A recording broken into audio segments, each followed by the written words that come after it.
10 years ago, I produced a fanfic called Fall Starfleet. Now, I'm not going to go into the origins or all the reasons or the stuff that's being made behind it because that'll be explained in the blog post when I publish both it and the anniversary fic in about a few weeks. But needless to say, it has been my longest, most known fic. Now, while I have others out there that would rather have a TV tropes page, and nobody seems to want to give me those pages, oh no! This is the one that I'm most known for, and I'm quite proud of it. Of all the things I've done, the rewrites, and all the things I worked on it. So far, we have seen me do a false origin story for it, and a riff on the chapters that led up to False Starfleet. I decided that for the 10-year anniversary, I was going to do something special. See, Dark Conquest comes from a fic called For the Ones We Love, which is going to be this fic. Now, when I saw him in this story, I found him to be an overblown, overdone Mary Sue. So, the reason I sucked him on Starfleet in the beginning was because I was living on the prospect of you need a Mary Sue to beat a Mary Sue. This was all about having two Mary Sues against each other. Two overpowered characters filing it out for supremacy. Crap like that. To quote my little brother, are you high? So, I decided that in honor of Fall Starfleet, I would go and show you guys Dark Conquest's high school years. And have all the fun therein. And also to show some of you people that, no! I didn't change much when it came to Dark Conquest's personality. At worst, I just added some more insanity. So sit back and enjoy as we present to you Fall Starfleet's 10th year anniversary fic, For the Ones We Love, by Flimflambros. And yes, I know this has a live read, but that's his version. There's my... Now we're about to see my style.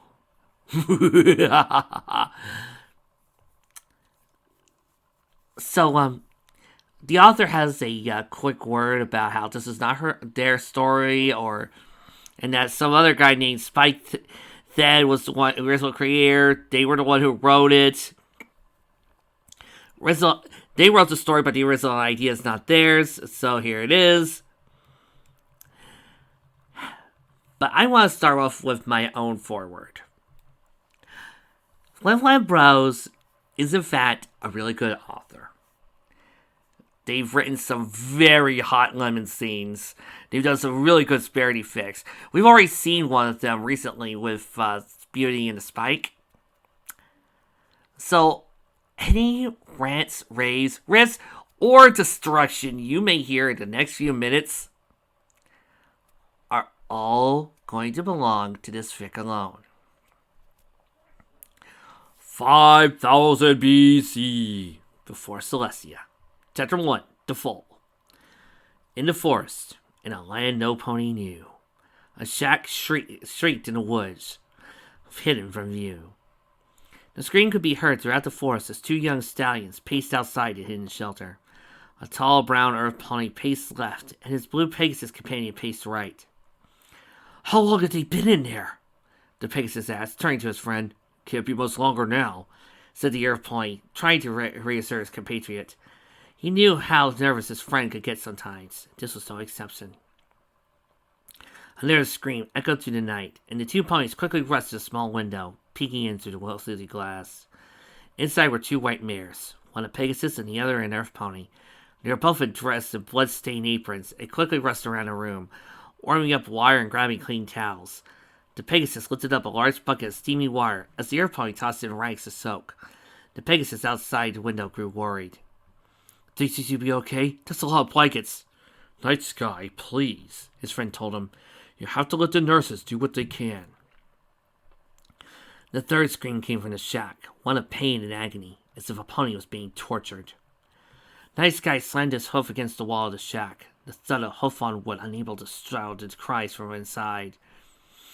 She's in there having my child, Quick Draw! He turned angrily to the shocked earth pony. So forgive me if I'm a little on edge! Night Sky looked back through the window. A young mare of unicorn descent laid exhausted. She was a deep purple with identically colored mane, was just messy and frayed. Her body drenched in sweat. She was breathing heavily as the two mares fussed around her, wiping her body down with soaked rag, helping her to get comfortable.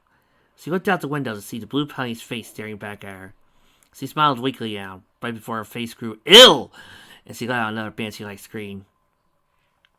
She's in there giving birth to my first child, and I'm out here doing nothing! The Pegasus flew up into the air. It makes me want to... He began, then cut himself off as he hurled rapidly back towards the ground, landing with a thunderous stomp. Nice guy, please, the Earth Pony said, pointing a friendly hoof over his friend's shoulder. My wife and your sister will take good care of her. Quickdraw smiled. She'll be fine, I promise. He said, trying his best to calm his friend down. Slowly, Nice Guy's disgruntled face melted away. He sighed heavily. You're right, Quickdraw. He smiled at his friend. You're always right. Another scream came from within the shack, sending Night Sky back into a state of anxiety. His smile quickly faded. You know, you didn't have to help us. Most ponies would just spit on us or shunned us for our actions.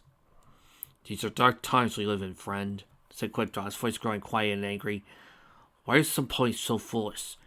Aren't we all ponies where it matters? 4 hooves, bushy tails. Why does it matter if a pony can cast magic or another can fly? He started to tear up. He always got emotional when he thought about the stupid bracelet laws that haunted the 3 pony tribes. Why can't we just live in peace and harmony? He turned to Nice Guy. Is that so much for a pony to ask? Never, my friend. He said, crincing as another scream was emitted from the shack. But I worry for my wife. He looked back to the shack. She can't live with me in the clouds. We have no home that is earthbound. So make one. His voice trailed off. We need to find a home soon, lest we be food for timber wolves. A howl echoed through the forest, a cold shiver crawling up both their spines as the thought of those evil wooded demons entered their minds. Quickdraw shook his head. I won't have that. You and your wife are more than welcome to live with us. He looked at his shack. My home is small now, but we could make it bigger. We'd never let another pony find out about your marriage. Nice Guy wasn't quite sure. No pony would find out about us? He asked. Never, asserted Quickdraw. We live miles away from any pony. You'd be completely safe. Well, I wouldn't want to oppose. You'll stay with us, Quickdraw said rather seriously. It's not up for debate. Nice Guy knew that this pony was famous for his stubbornness. Very well, but I insist on work to pay for you. I wouldn't have it any other way, my friend. Quickdraw lifted up a hoof. Nice Guy immediately tapped it, sealing the agreement. His voice lighting back up. I already have a list a mile long for you to do after this. Suddenly, the door to the shack creaked open. The white earth pony stood in the door frame. Her front hooves were covered in blood and other nasty fluids. Her yellow mane glued to the side of her face with sweat. She was wiping her hair out of her eyes as she smiled at the blue Pegasus. Would you like to meet your son? Nice Guy didn't respond. He merely pushed her aside and passed into a small shack. Solar Rise! He looked at the mare laying in bed, rolled up in a bundle of rags in her hose. The purple unicorn slowly looked at a roll of rags, revealing the face of a foal. The foal's coat was cloud white with a deep red mane and gentle yellow eyes that glowed like the sun. Hidden and under his resting red reins stuck out a little horn. Nice Guy couldn't have been happier. It's a boy, Nice Guy said proudly, and a unicorn, just like his mother. Excellent. Solar Rise smiled as he began to unwrap the little foal. Slowly, she slid the blanket down to the size of the little colt, revealing 2 feathery buds on his back. He's a Pegasus too? How's that even possible? Quickdraw entered the room. Is everything okay in here? Quickdraw, my friend, Night Guy said excitedly. You won't believe what happened. My son has both a unicorn's horn and a Pegasus wings. My wife told me everything. The white pony walked to Quickdraw's side. Crapple, I've never seen anything like it. Solar Eyes wiped up her newborn foal. Does not matter what he is, she said sweetly. He's perfect in every way imaginable. Yes, he is, Nice Guy said, looking at his face at a distance to the world. Absolutely perfect. Quit drawing out a yawn. Ugh, must be getting late. You go, Dad's wife. So we leave these two alone? I certainly would appreciate some alone time. His wife nodded as he and Quickdraw walked into the other room, leaving Nice Guy and Solar Rise alone. Solar Rise shuffled sideways into bed to make room for Nice Guy and climbed in next to her. The two of them laid in silence, admiring the newborn child, gently humming her lullabies, and slowly rocking into sleep. After what seemed like hours, Solar Rise slipped out to sleep. Nice Guy carefully took the foal from his wife so she could rest. It had been an exhausting day. Nice Guy lay next to his wife, staring at the sleeping sun. What was he? Never in history had a pony been born with both wings of a Pegasus and the horn of a unicorn. He wondered how he would fit into society. Would he be loved at all? A symbol to show that we're all ponies, regardless of what you look like. Or would he be hated, considered a freak of nature? Hated by unicorns for his wings, by Pegasus for his horn, and earth ponies for both. He looked at the child. It was a shame that something so beautiful would be forced to live in a world that lacked love and tolerance. Nice Guy felt his eyes beginning to grow heavy. He stretched out his wings and wrapped them around Solar Eyes, full between them. Finally yawning, he slowly drifted out to sleep. Sleep was short-lived. There was a loud knock. Nice Guy shot up from his bed, his ears turned to the oars.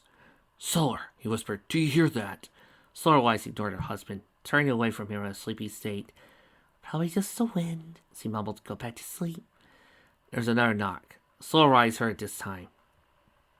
Her eyes widened and dilated. She grabbed her baby son, who was still sound asleep. Do you think... She looked at her husband with fear. Do you think he found us? That guy tried not to panic. His worries were in all his face. He slowly got out of bed and approached the door. Stopped by Quickdraw. You crazy? He whispered urgently. Quickdraw quietly entered the room, giving Nice Guy a motion to move away from the door. Knight obeyed his Quickdraw, slowly creaked the door open. Hello? He said tiredly. Who is it? Another pony was engulfed in a yellow aura, was lifted in the air as he panicked, trying desperately to reunite with the ground. Nice Guy and Solar Eyes watched the heart as Quickdraw flailed heavily in the air. The aura started to glow yellow as it magically opened. A dark figure moved into the shack, a playful tingle ringing every time he took a step. He wore a tall pointed hat and a long slender cape. Both were a dark blue and rimmed with many golden bells. Under his hat stuck out a long pointy horn and a longer silver beard. The stranger lifted up his head, showing his aged yellow eyes and wrinkly smile. Easy, my friends. I call in peace. Solarwise instantly knew who this mysterious unicorn was. Starswell the Bearded, she sang loudly. The alicorn gave a little chuckle. Yes, child, it is I. His voice was old and frail, yet held wisdom with each word. I am looking for the ones called Night Sky and Solar Rise. Slowly, all focus came to the two ponies by the bed. Starswell's horn began to glow as his hat and cape were levitated off his body, folded neatly and placed carefully on the ground. Did you really have to paralyze Quickdraw, by the way? I'm sorry, but I couldn't help myself. Let's see, he said, slowly approaching the purple unicorn. Is that the child? She nodded quickly. He walked up next to her, looking at the sleeping little foal.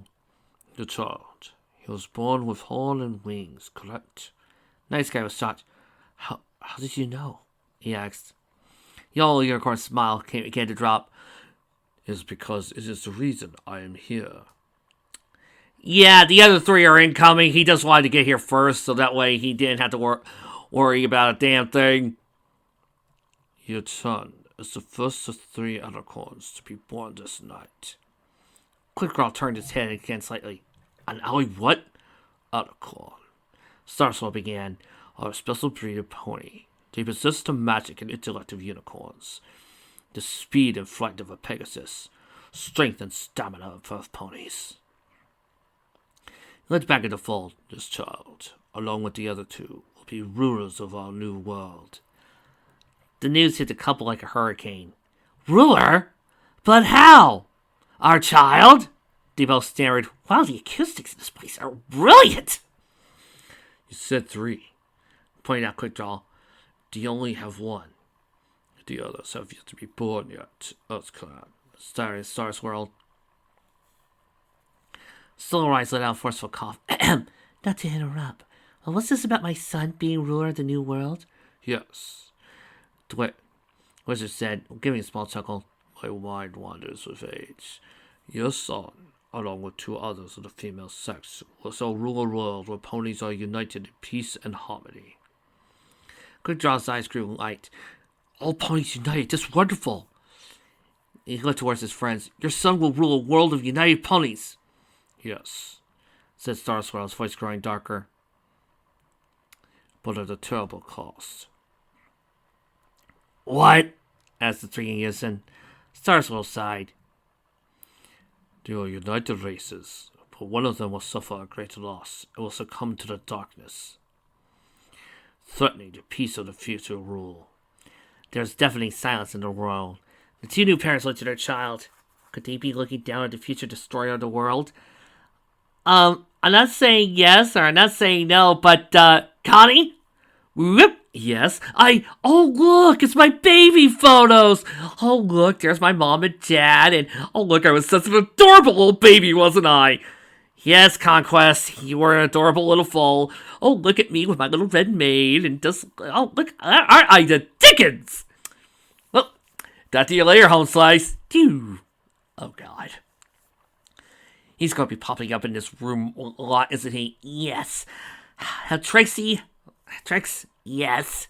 Get Fluttershy, Pinky, and Usagi on standby. My car had to control this idiot. Do you know which one? He asked, hoping you wouldn't say it would be theirs. It's yours! The old pony shook his head. I do not know which one will bring the end. I only know it is necessary for all 3 to live. For you see, without these foes, we have no hope of ever bringing peace to this land. Solarite started to tear up. My son could destroy the world. She cried, he's going to destroy the world. Yeah, and I'm telling you, I'm not having a problem. I'm not seeing a problem downside with this. Oh, and it's not just the world, it's multiple worlds. Night Sky tried to calm her down. Solar, please calm down. We don't know that, right? Right, Star Swirl? He looked panically at the wizard. Surprisingly, the 8th pony smiled. Yes, actually, there is hope. There is? Asked Quickdraw. Yes. In my vision, I saw a champion rise from the drowned Titan. Right. Considering that this is our conquest, it's either going to be Pinkie Pie or Fluttershy, because this is a My Little Pony fanfic, and surely, well, actually, since this is a Sparity, it's going to definitely be, rarity, because, why would I be reading a fanfic about ponies and read a fic about awesome babes if I'm going to be stuck with an annoying male character, right? A dragon will be our savior. Excuse me, I'm going to need to drop something. Right! It's going to be one of those Sparity fics.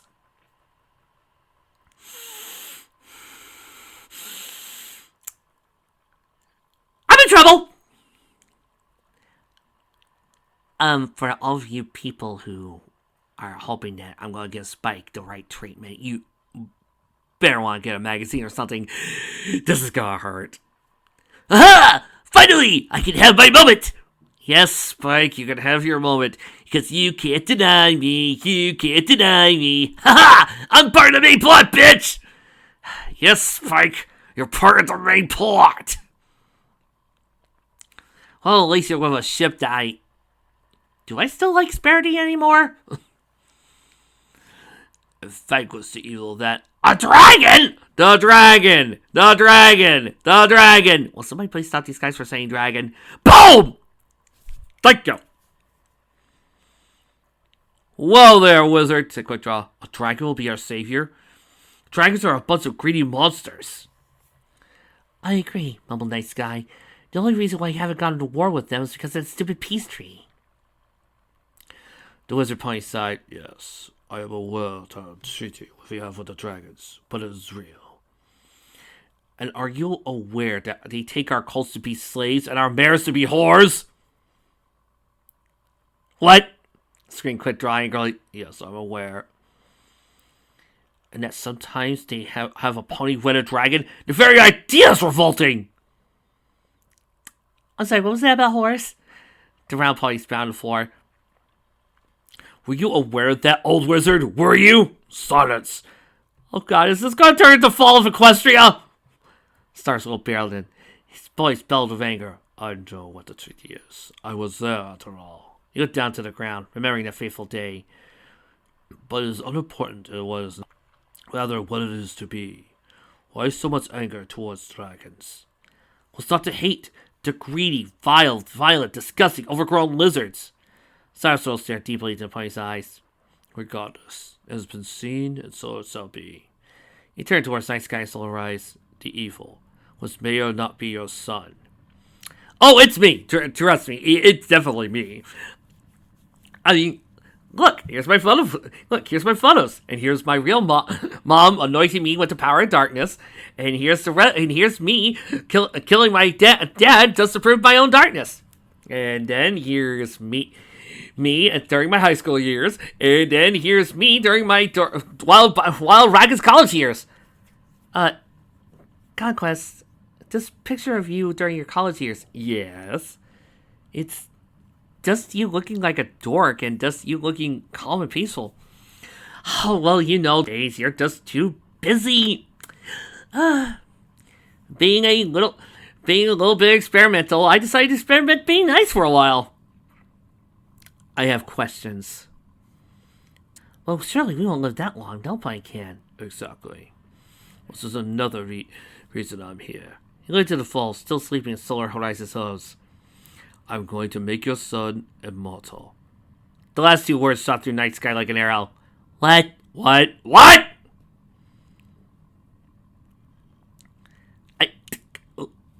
Okay.